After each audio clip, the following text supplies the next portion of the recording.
অবস্থা সবার? তো এই টপিক থেকে গতবার প্রশ্ন হয়েছে, কেমন? তাইলে এই টপিকটা তোমার পড়তে হবে এবং খুব ভালো করে পড়তে হবে, ঠিক আছে? প্রথম টপিকের নাম হচ্ছে কি সংকর ধাতু। সংকর ধাতু কী জিনিস তা আগে একটু বুঝো তুমি। সংকর ধাতু হচ্ছে আমাদের 118টা আমাদের মৌলিক পদার্থ আছে, আর এক বা একাধিক মৌলিক পদার্থ মিলে যদি কোনো কিছু তৈরি হয় তখন তাকে বলি আমরা সংকর ধাতু, কেমন? মানে দুইটা জিনিস নিয়ে গঠিত হবে, যেমন আয়রন প্লাস ম্যাঙ্গানিজ, এইরকম দুইটা জিনিস নিয়ে যখন গঠিত হইব তখন তাকে বলে আমরা সংকর ধাতু। যেমন আমরা দেখি কী কী সংকর ধাতু আছে। দেখো, কাস্ট আয়রন বা ঢালাই লোহা, এটা আসলে কি কি দিয়ে তৈরি হয়? লোহা তো অবশ্যই থাকবে, যেহেতু এই জায়গায় আমাদের লোহার কথাটা আছে। দেন কি থাকে? কার্বন থাকে। এটা মনে রাখবার, লোহা এবং কার্বন, লোহা এবং কার্বন, কেমন? তো ইস্পাত, ইস্পাতটা ইম্পর্ট্যান্ট, স্টার দিয়ে রাখছি, ইম্পর্ট্যান্ট। তো লোহার সাথে যখন আমি কার্বন যুক্ত করব তখন তাকে বলি আমরা ইস্পাত। পার্সেন্টগুলো মনে না রাখলেও কোনো প্রবলেম নাই, বাট কী কী দিয়ে তৈরি হয় এইটা মনে রাখতে হইব তোমাকে। তো স্টেনলেস স্টিল, স্টেনলেস স্টিল হচ্ছে কি জানো? যেগুলো আমাদের জং ধরে না। তো স্টিল, এই জায়গায় আমাদের লোহা থাকবে অবশ্যই, ক্রোমিয়াম, নিকেল এবং কার্বন থাকে, কেমন? এই চারটা উপাদানই তোমার মনে রাখতে হইব। এবং সবচেয়ে বেশি পরিমাণে থাকা হচ্ছে আমাদের লোহা, এইটা মনে রাখবা। স্টেনলেস স্টিলের মধ্যে সবচেয়ে বেশি পরিমাণে থাকা হচ্ছে আমাদের লোহা।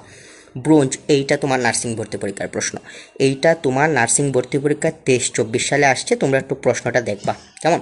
যে ব্রোঞ্জ, ব্রোঞ্জ আসলে কি দিয়ে তৈরি? তামার সাথে কি থাকে? টিন থাকে। তোমার ভর্তি পরীক্ষা আসছে যে ব্রোঞ্জ একটি সংকর ধাতু, এতে তামার সাথে আর কি থাকে? তামার সাথে কি থাকে? টিন থাকে, কেমন বাবা?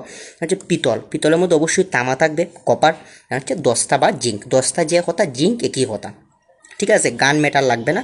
ডুরালিন, ডুরালিনটা একটু পড়তে পারো। কপার, ম্যাগনেসিয়াম, ম্যাঙ্গানিজ, কপার ম্যাগনেস, দেখো কপার থাকবে, ম্যাগনেসিয়াম, ম্যাঙ্গানিজ, এইভাবে মুখস্থ করবা, দুইটাই ম দিয়ে, ম্যাগনেসিয়াম, ম্যাঙ্গানিজ। নাইক্রোম, এইটা ইম্পর্ট্যান্ট। কীভাবে ইম্পর্ট্যান্ট? দেখো, নাইক্রোম কী দিয়ে তৈরি হয়? নিকেল দিয়ে। দেখো, নতে নাইক্রোম, নতে নিকেল, কেমন?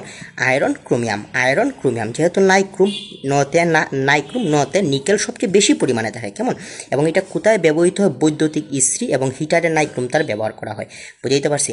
টাইপ মেটাল, টাইপ মেটাল কী দিয়ে তৈরি হয়? সিসা এবং অ্যান্টিমনি এবং টিন দিয়ে তৈরি হয়। এই ছকটা তোমার লাগবে, এবং এই ছক থেকে গতবার প্রশ্ন হয়েছে, তুমি দেখবা প্রশ্নটা, কেমন? দেখো, কোন লোহায় বেশি পরিমাণে কার্বন থাকে? কাস্ট আয়রনের মধ্যে, কেমন?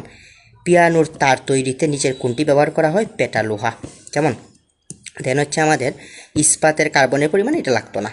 ইস্পাত সাধারণ লোহা থেকে ভিন্ন, কারণ এতে কী থাকে? সুনিয়ন্ত্রিত কার্বন আছে। মানে ইস্পাতটা কী দিয়ে তৈরি? লোহা এবং কার্বনের সমন্বয়ে তৈরি। স্টেনলেস স্টিলের লোহার সাথে কোন সংকর থাকে? দেখছো, স্টেনলেস স্টিলের সাথে লোহার সাথে কী মিশ্রিত থাকে? নিকেল এবং ক্রোমিয়াম মিশ্রিত থাকে। স্টেনলেস স্টিলের অন্যতম উপাদান কি, মানে বেশি পরিমাণে থাকে কোনটা? দেখো, ক্রোমিয়াম, কেমন? ক্রোমিয়াম, ঠিক আছে? যা আমরা জানি লোহা থাকে, লোহার পরেই হচ্ছে ক্রোমিয়াম, কেমন? এই জায়গায় তো লোহা অপশনের মধ্যে নাই, তাহলে আনসার হচ্ছে ক্রোমিয়াম।